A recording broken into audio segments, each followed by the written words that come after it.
Hey everyone, welcome back. So today we are picking up exactly where we left off at the end of our last tutorial. In that tutorial we were focusing on building this utility component that was going to allow us to map Kinect channels, but really any chop channels, to a range of our choosing, normally 0 to 1. That would allow us to easily map those channels then to whatever parameters we want for reactivity in our work. What we're going to be looking at today is how to add an interface, not only to this component, but to our entire project. Then we're going to look at a couple just small things that we can add to introduce a little bit more functionality and variation. And then I'm going to close with some extensions or possible ideas for further exploration. Um, and yeah, that's going to be the end of this project series. It's been a pretty long one, and we've done a lot, so I'm excited to wrap things up. And yeah, I guess with that, we can just jump into things. So I am thankfully going to get rid of that text editor. Finally got VS Code working. Actually just ended up re-downloading 2019, for better or worse. So let's jump into things. So here we have our component for channel mapping that we left last time. Now, this functionality is pretty much all here, so we're not going to be doing much more work at all on that, but we are going to be focusing on making it a little bit easier to use with a bit of an interface. So to do that, it's helpful to understand, I guess, what we're looking to achieve with our interface. So in this example, what I'm looking to do is be able to, one, have this channel easily selectable from a parameter dropdown that we have all set up. I'm going to be able to hit listen and then record that parameter from the channel values. I probably want to be able to clear my table. Our active channels are going to be able to clear that whenever we need to. And we also probably want to be able to see the channel values so that we can have a visual sense of whether or not the mapping is working as we expected. So I'm going to move these guys over here to get started, and we are going to start just building our UI. So I do not want to view this chop anymore.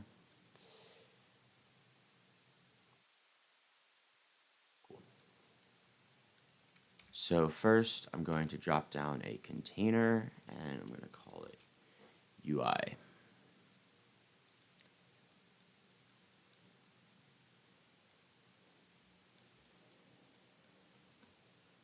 Now, we have our one button already. That's for clearing our table. And then we have our other parameter for listen, which is the other button that we're going to need. So I'm going to create another button for, I'm going to create another button. I'm going to call this button listen. Make it a momentary button. And then have a null afterwards. Now, I'm going to use this in place of my listen parameter from last time. And now, what we can do is actually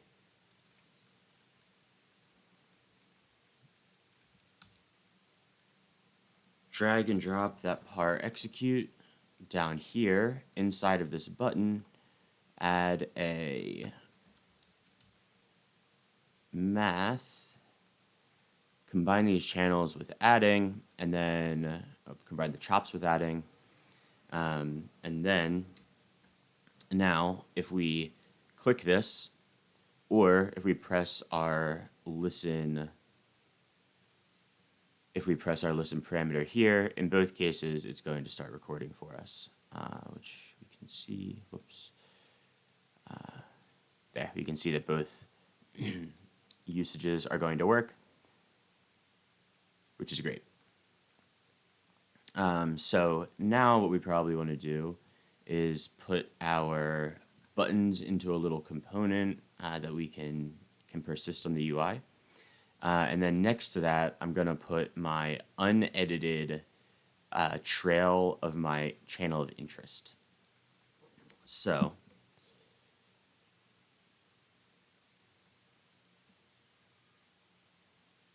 we can start seeing what's going on if I just wire these guys in and then go to my children, and I'm going to align my selection from top to bottom. So the way that I'm about going through, there's kind of like two main ways to do UI structures. You can either do this parenting with these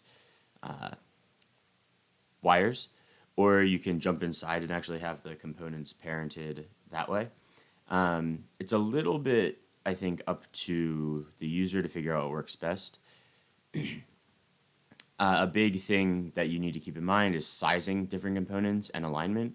So I'm going to go through a workflow that I tend to use for internal stuff or kind of utility components, but it is probably not the best UI creation workflow for larger projects. I'm going to go over some of those techniques in a different tutorial at a later date. So just a small disclaimer there.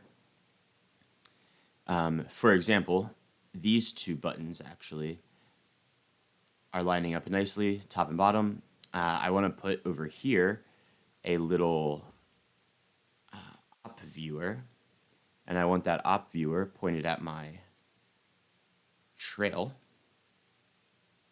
like this. So now I can see my unedited trail. These buttons, I'm going to make them both 50 by 50, so that they're squares. Then I can make this one 400 by 100. And now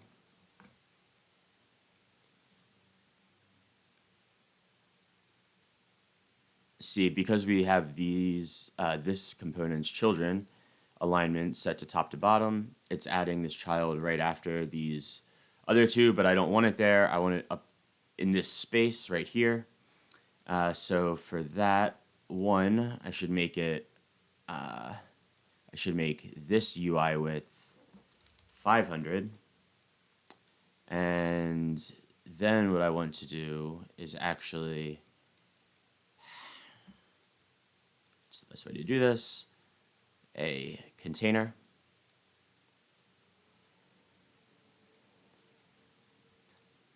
Like I said, I'm mostly doing it this way because I think it's the most visually obvious, but not necessarily the cleanest for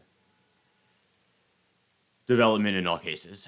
So basically here, to address this alignment issue, I'm going to create a smaller container that's going to be just my buttons, and I will then wire that into my UI container along with this op viewer that we can call, our unfiltered input.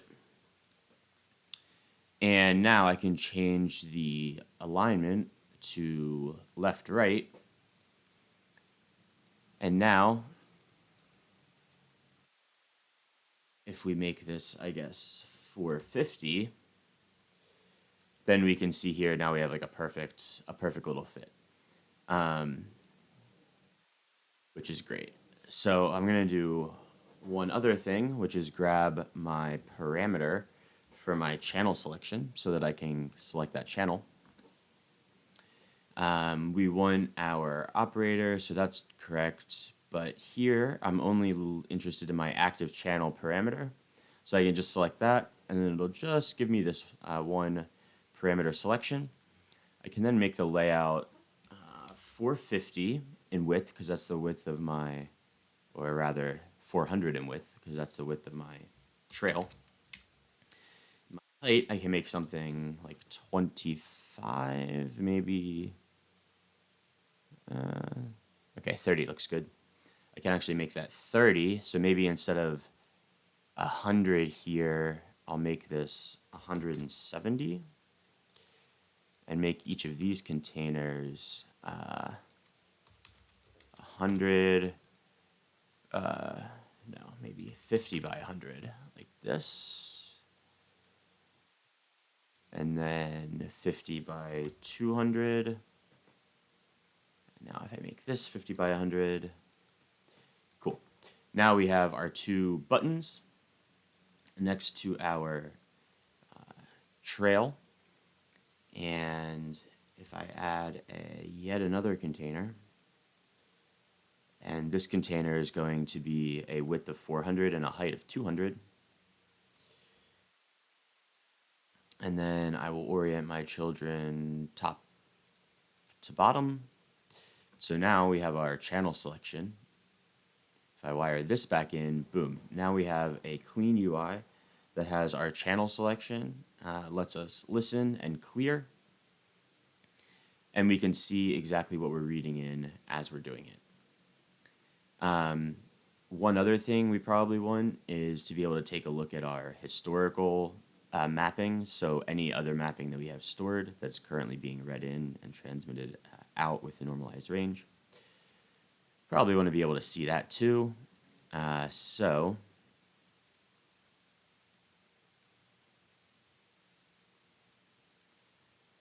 just organize this a little bit. So for getting that trail, we can drop down another op viewer.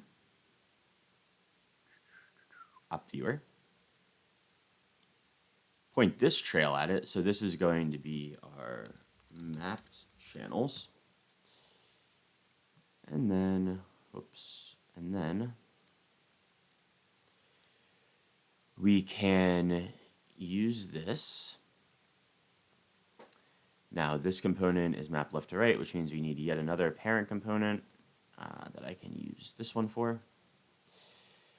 So now we're going to wire in both of these. And now we just have to set up the dimensions. So this layout is taking 300 units of height, 450 units of width. So I want the width of this to be 450. And then I think I probably want the height to be maybe, I don't know, maybe I'll leave it at 300. So then this width will be 450, the height will be 600, and our alignment will be top to bottom. Oh, actually, the height for this component should just be 200, and then the height for this can be 500. And so now if I go up and we change this operator type to a container, and then I make the layout, if I actually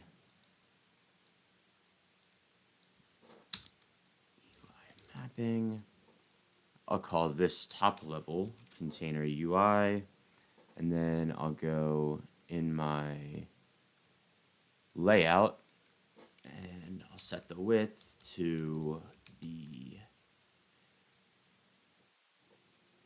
W parameter of the UI operator below, as well as the H. And so now I have this nicely set up component, which I can call chop mapping. And we can interact with it. So we can clear a table. We can select a new channel. Maybe this one I want hand LTY, let's say. And so now as I'm moving my hand, we can see that's working. And if I do listen, and I move my hand around, we can see now our channel is saved, and we're being normalized from the range 0 to 1. So here in the top, I'm going from like, I don't know, less than minus 0.5 to like about 0.5. But in my post mapping, I'm going right from 0 to 1 as needed. Now, we could turn up the smoothing a little bit on our Kinect. which does help us quite a bit. We could also have like we could throw a lag chop in here. That'll also smooth things out a little bit for us on the data side. And the last thing that I want to add on the UI is a little countdown so that we can see how much time we have left when we're doing our mapping so we know how fast we have to move our hands. So to do that, I'm going to grab the length from our timer, which is this parent.par.window length. I'm going to go into this op viewer.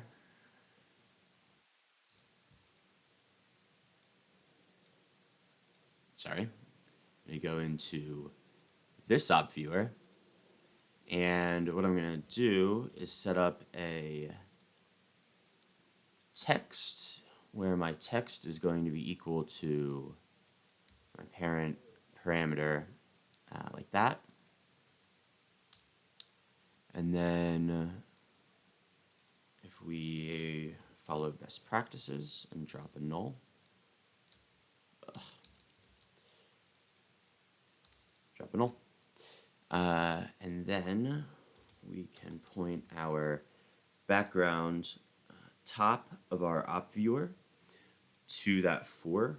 And then we can just have, or sorry, to that top, I guess. And then we're going to have this countdown appear. So the only other thing we need to do is size this for our aspect. So we can say parent.par.width and parent.par.height. And now we have a nice overlay countdown. And if I change this to, let's say, hand RTY, and I hit listen, it's not changing. It is not changing because actually we shouldn't have referenced the parameter. I should have referenced the actual countdown itself, which I can do by taking this text and multiplying it by the timer 1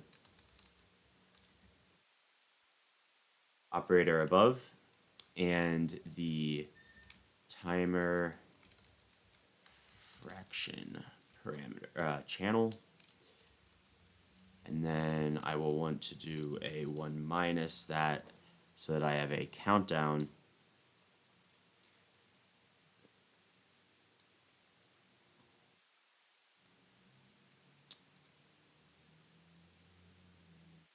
And we can set our timer to on done reinitialize, which will get it back to this when it finishes every time. And so now,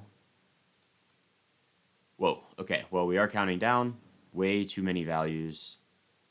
I don't want to override, so I guess we just need to put in a round, which is fine. We can do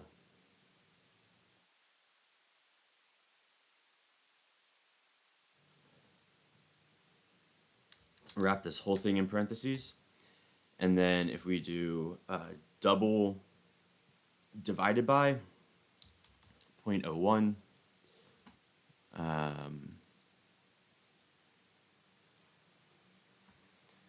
no, that's not going to work.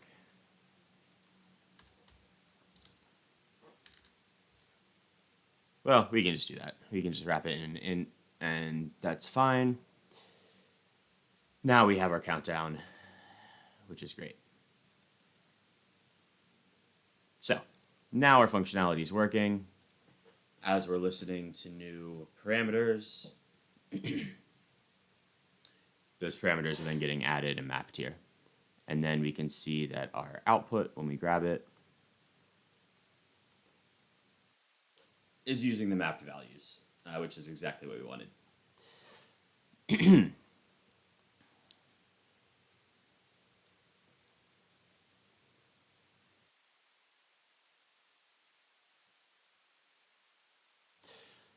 So that is definitely helpful, and I use this component all the time now that I have it all set up.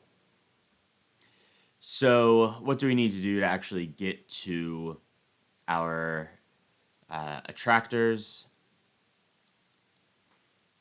all we need to do is be able to come in here and basically just pass our Kinect into this. And then we'll just modify some of these based on our Kinect channels. So I'm just going to copy and paste this, actually. And jump inside. Because we don't want these autonomous agents for this, obviously, I'm going to just move them down and add an in. Then we can wire our Kinect in. I'm going to, well, actually, I guess before I do that, we can look in this. We know that the channels we're going to need are going to be an R and a B channel, or an R and a G channel, rather, for our force position X and Y. Potentially a channel for our force position Z. And then these other amounts we're calculating using noises and patterns, so we won't actually have to worry about them. So basically, I need to get my X, Y, Z values for each of my hands in here. So I will clear this table. I will start with my hand L, TX.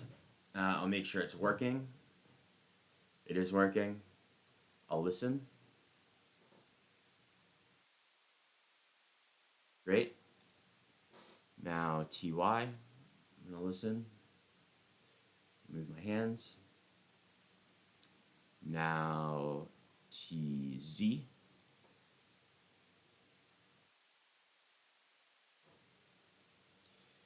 All right. Now my hand R. TX.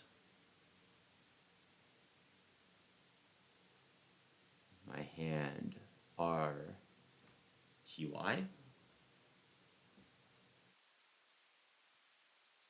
And my hand R. TZ.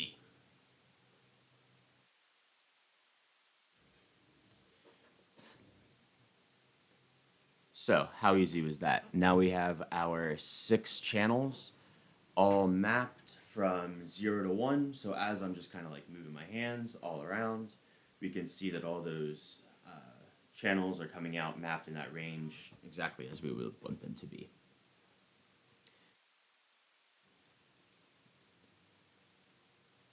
Now I'm going to insert a shuffle, and we are going to basically we want to get these into a sequence where, much like this representation, the X's are in one channel, the Y's are in another, the Z's are in another. So to do that, we can sequence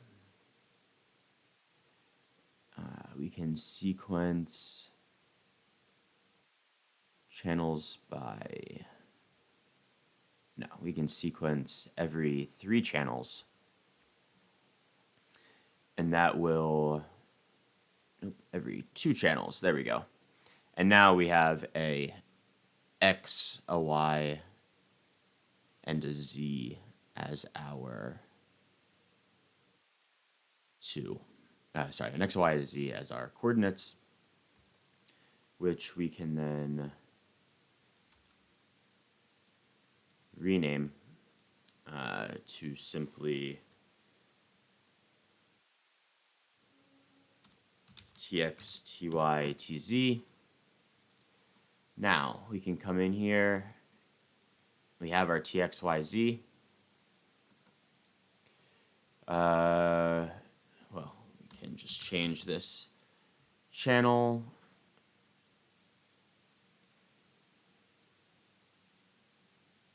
We can actually remove this pattern and instead put in a rename and rename TZ to first pose Z. And instead of this pattern, maybe we want to insert a select so that we can just get that channel. And yeah, we can get rid of this now. We can title this Attractors from Kinect. And I guess if I wanted to, maybe I'll just put this in here.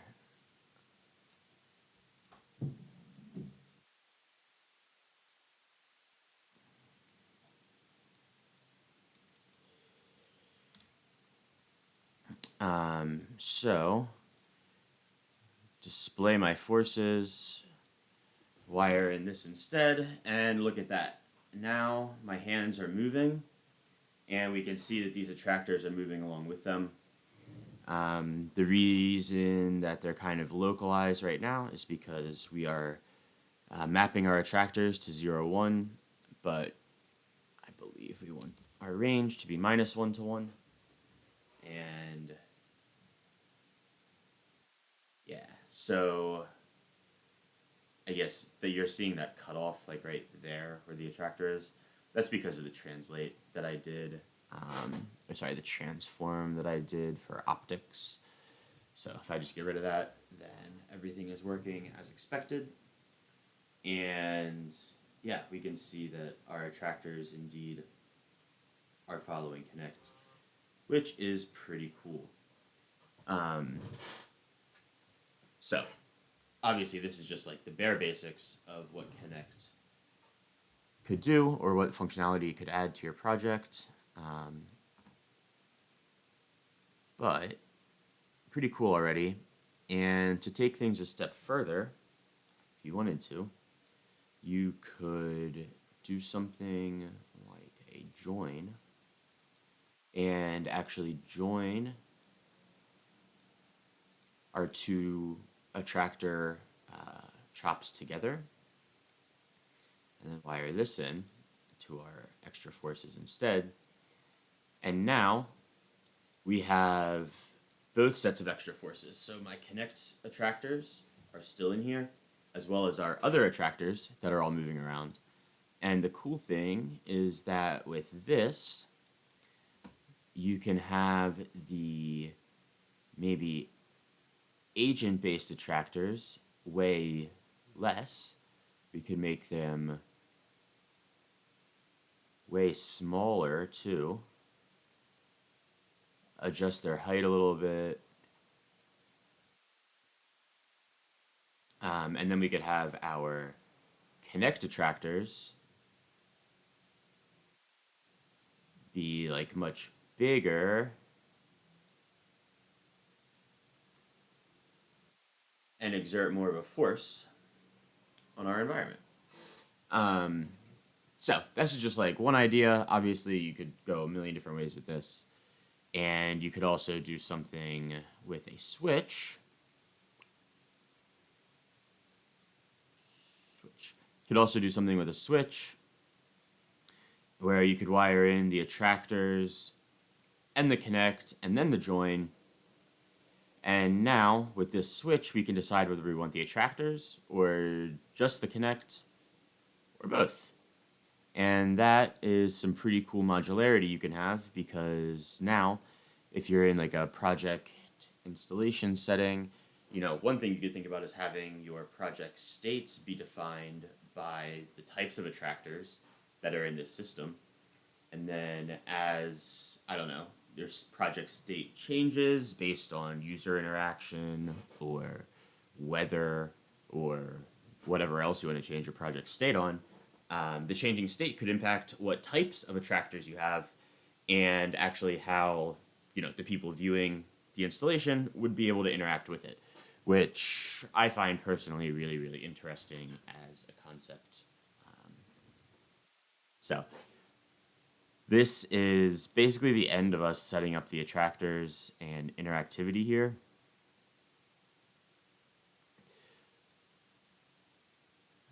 Turn off our display and just start moving things around. So at this point, I'm basically going to kind of just clean things up, add a couple extra components for just a little bit more functionality. and then give some ideas for where I think we can go. And then we'll be done with this series, which is exciting. It's been, like I said, a pretty long one. So there we can see some attractors happening. It is kind of hard to figure out where the attractors are with the Kinect when you don't have the display on, but you can get there. See, I kind of just like I'm finding it now. Um, and yeah, it's kind of fun. Try to figure out where the transparent attractors are. Anyway, um, so the first thing that I want to do to kind of get this into a closer to finished project form is add a controlling component that's going to take care of all of the controls for all of these different components so that we have one single source of truth as far as where our parameter values are set. So I'm going to leave all of that actually. Another container, this one I'm going to call controller. Customize this component.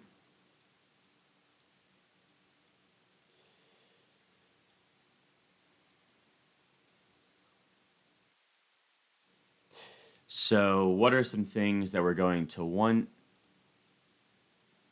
on our controller? Well, we'll probably want to be able to control the attractor amounts for both the Kinect and the agents. So I'm going to make a page and call that attractors.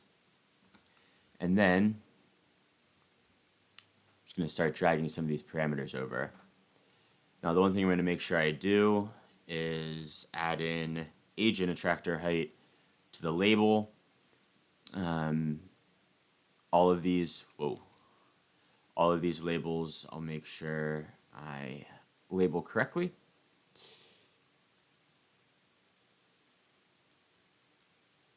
Amount to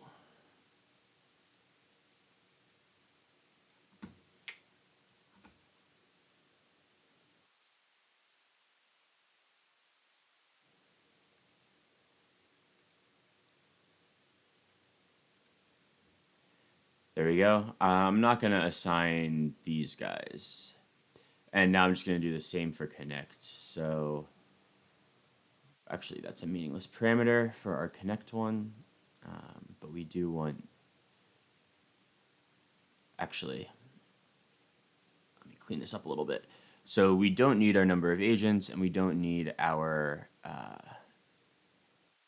attractor height for our Kinect.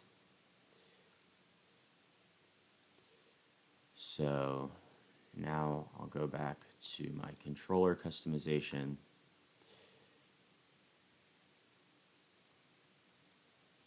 Call that our Kinect attractor radius, and then I'm going to make it a section. Kinect radius variation, Kinect amount variation. Cool. And I'm just going to leave that so we can see this is what our attractor page looks like at the moment. Then I'm going to make another page that I will just call params.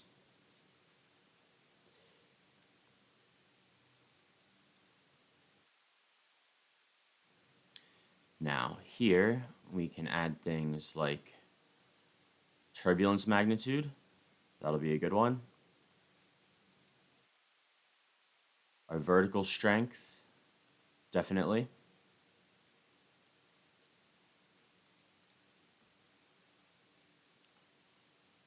Our cam, maybe.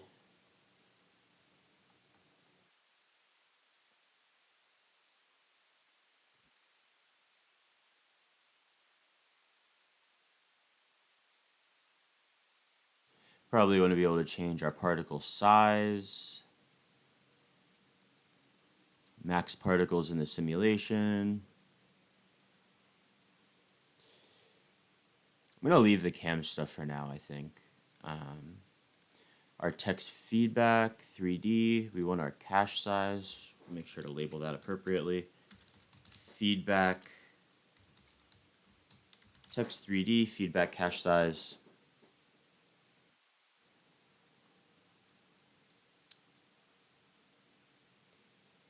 We should have a pulse parameter on there. And we should make sure that we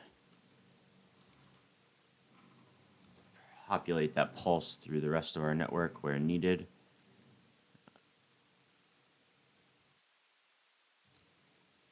Like that. Our perspective shift. Yeah, we probably want that.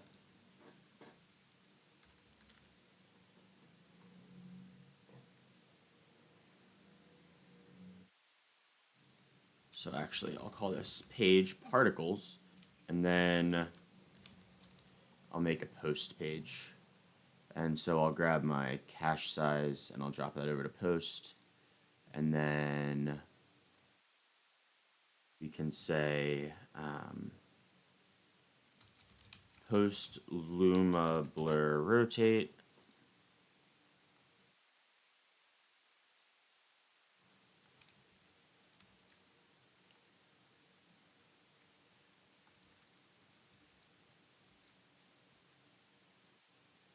Yeah, why not? Luma translate.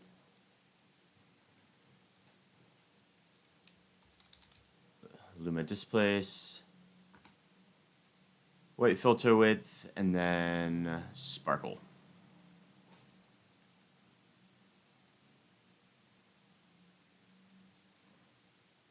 And then, you know, without the Kinect attractors, you can kind of have this double-sided thing going, but it doesn't really work with the Kinect, so I'm just going to leave it as is for now, I think.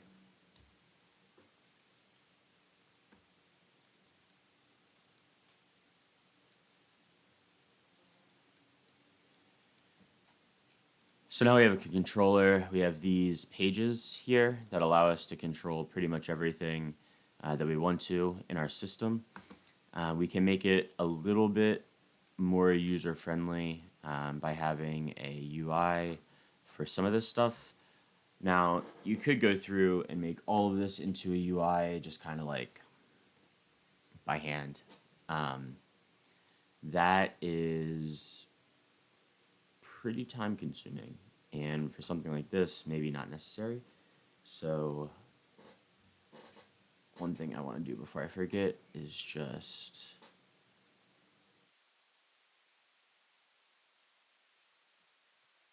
move this display extra forces flag over. And then I forgot some of these parameters. So that one I don't think.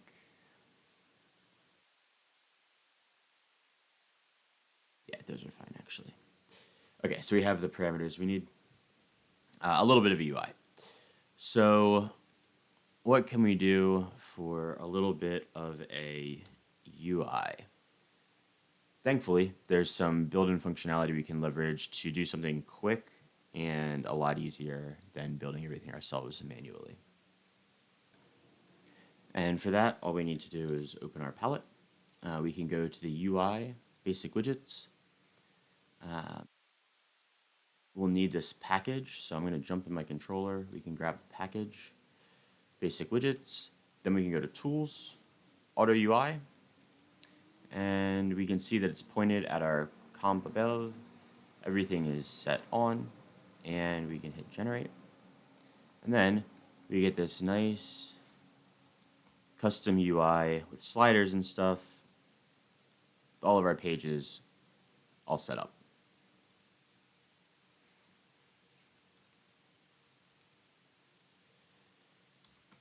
And we can see it already on our controller. So that's going to form a great basis. A couple of things we're going to want to add to our controller. One is going to be a select component. Actually, no, that's not what we want. Sorry about that. I'm going to want an op viewer, and I split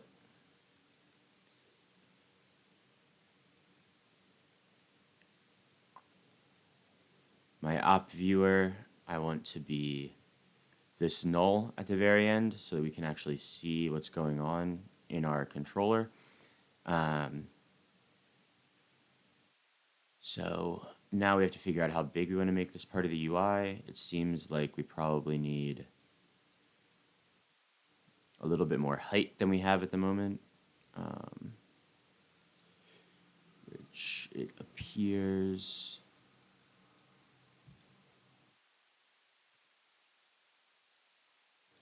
we can actually change the height and width of this, which I don't think is true.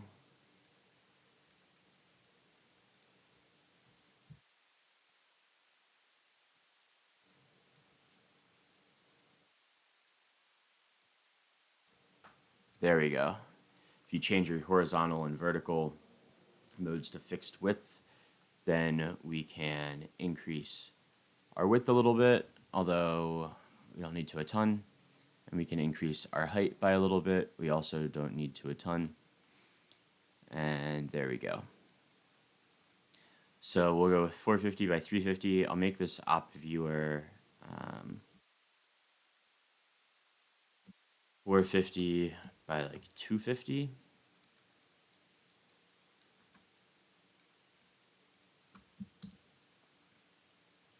Go to our controller, make this panel 450 by 600, and align our children from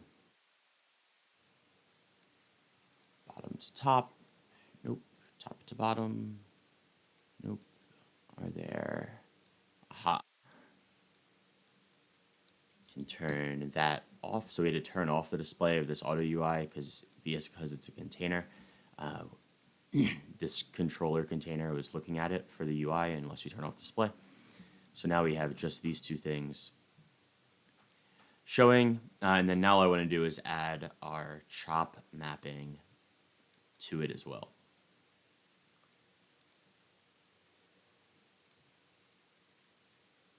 Now, what do we have here? This is a 450 by 500. This is 450 by 600. So what if we made a 450 by 1100?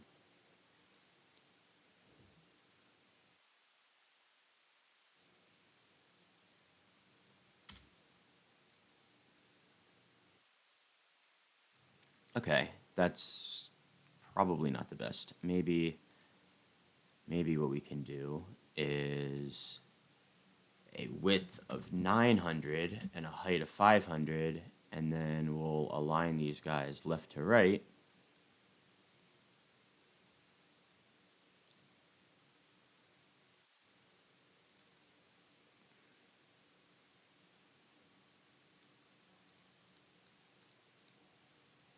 Let's see if this works. Up here. No, that's not going to work. I take that back. What do I want to do?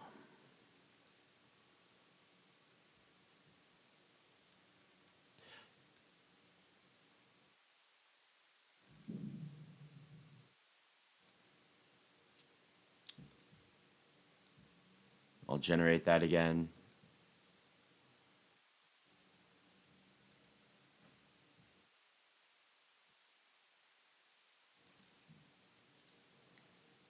Fixed width, fixed height, 450, 500.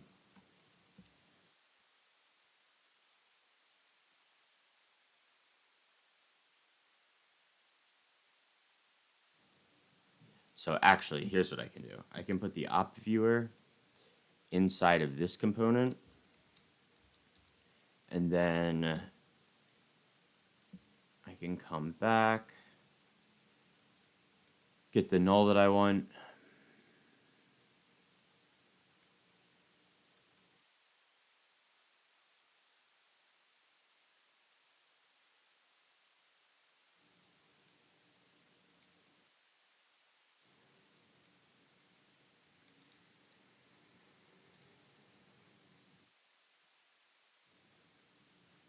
Set the align order to like 2.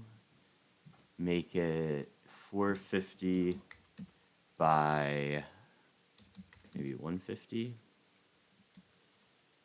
And now it's a little distorted, but whatever. We have all of this nicely set up with our parameters as well, which means that when we pop out,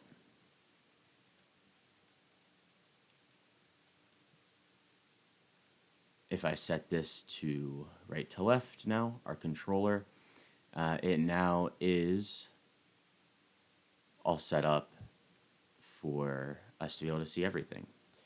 So now, if I change, whoops, not customize, but rather change the type for this parent,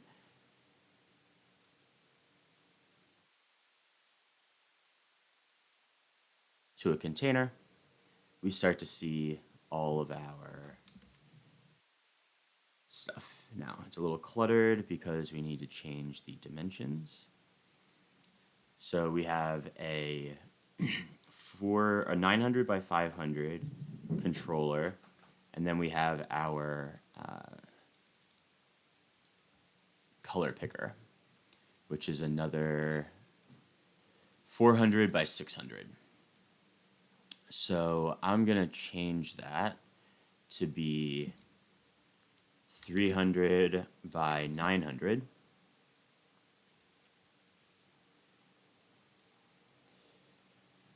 So we have 450, or sorry, we have 900 by 500. 500. 900 by 500 plus 300 by 500 is going to be 1200 by 500. And then our children will be left to right or right to left, depending how you like it. I kind of like it like this.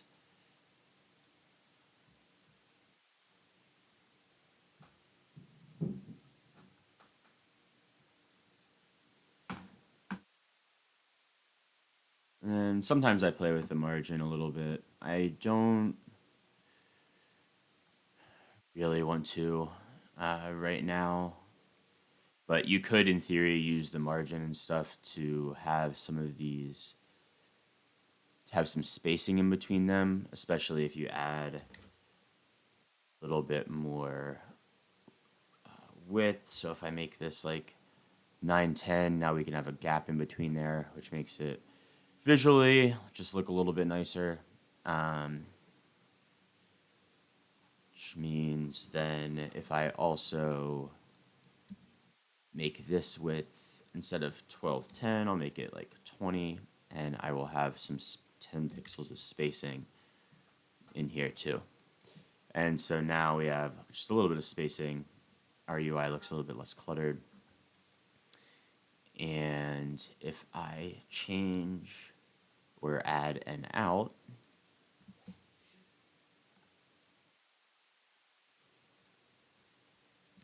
we can see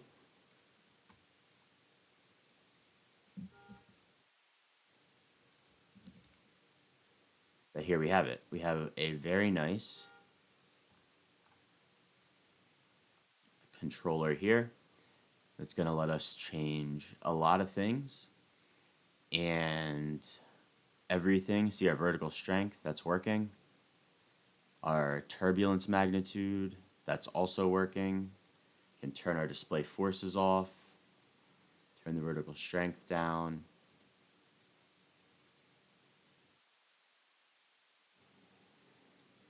Change our post.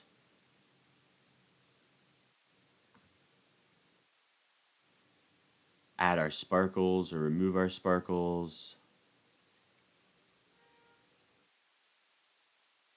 up the cache like a lot for our feedback.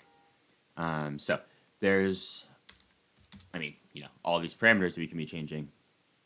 In addition, we can see our mappings all in real time, both raw and adjusted for our Kinect, which is super handy. Change our colors. And yeah, really just do a bunch of things all from this really nice control panel, which is a great place to start for building a project, performance, whatever use you have for this project. So I'm going to pause here. This is about all of the build that we're going to do. But before I end, I want to go through a couple ideas that I had as I was working on this for possible extensions. Figured I may as well just kind of let everybody know what those are. So if anything strikes you, you can maybe use that as an exploration for yourself. If you guys do, I would absolutely love to see anything that comes out of it. I love seeing the work, and I'm always impressed by the quality that I see.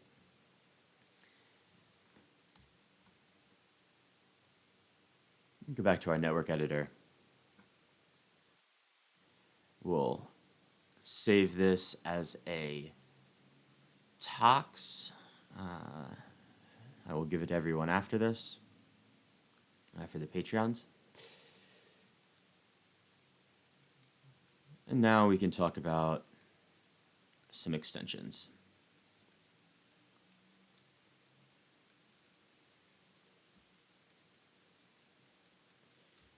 Add just a little bit of annotation.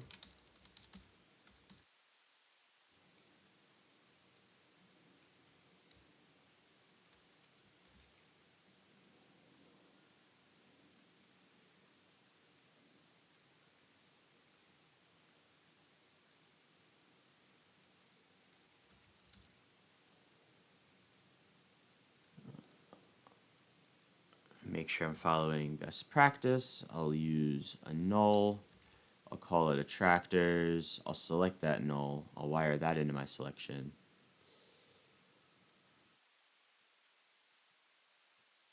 Get rid of that transform that we don't need. Change this null to background.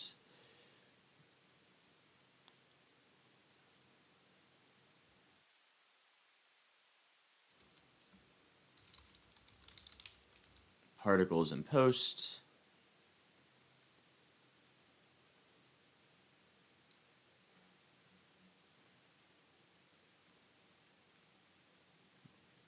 All right. And there we have it. Not perfectly clean, but definitely pretty clean as things go. And I'm just going to bring the UI down here.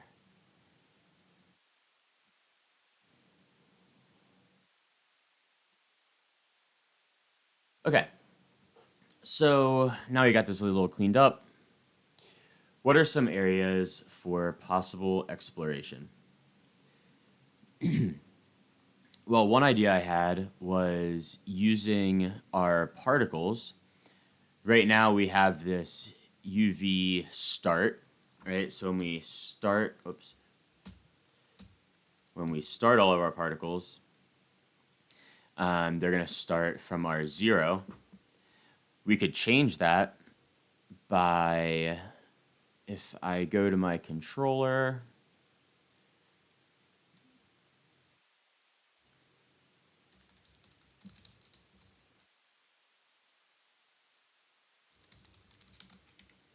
and wire in our pulse, we can see that when I pulse this, all of our particles are starting at ground level. If you jump in here, we could use something here, specifically with the Z value, via a reorder even. You could add a reorder if you wanted to here, and then have, I don't know, it could be a noise that you could wire in, and then have input 2, red, offset 0, make our amp a little bit lower. Boom. And so now when we start the particles, they're all starting with a vertical direction based on this noise. Now, this noise could be replaced. It could be a height map of procedural terrain. It could be geometry if you wanted. It could be a point cloud, probably. That could be kind of cool, actually. If we, I don't know, maybe we can just try something simple like a torus. And then we can sprinkle on the torus a bunch of points, specifically, that's a lot of points. Maybe not that many points. You could do this probably offline if you wanted to. I don't really want to break things, so I'm probably going to not continue with this too far beyond what I'm about to do, but that's fine. Stop to chop.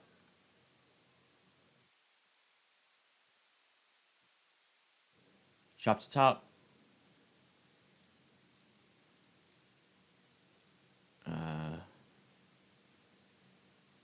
Actually, we can make it just our values, fit to square, combine sets.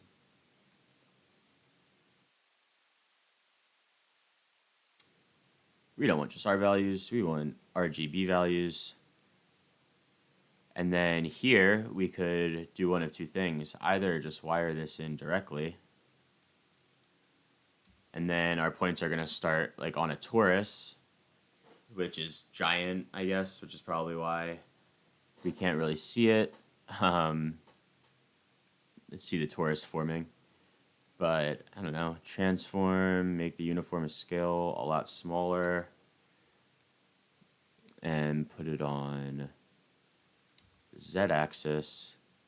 And yeah, now we have all of our points starting as a torus with all of the rest of the interaction in there. So, yeah, that's something, an idea for exploration, as I said. I'm going to just get rid of that all now, but that could be one area for exploration.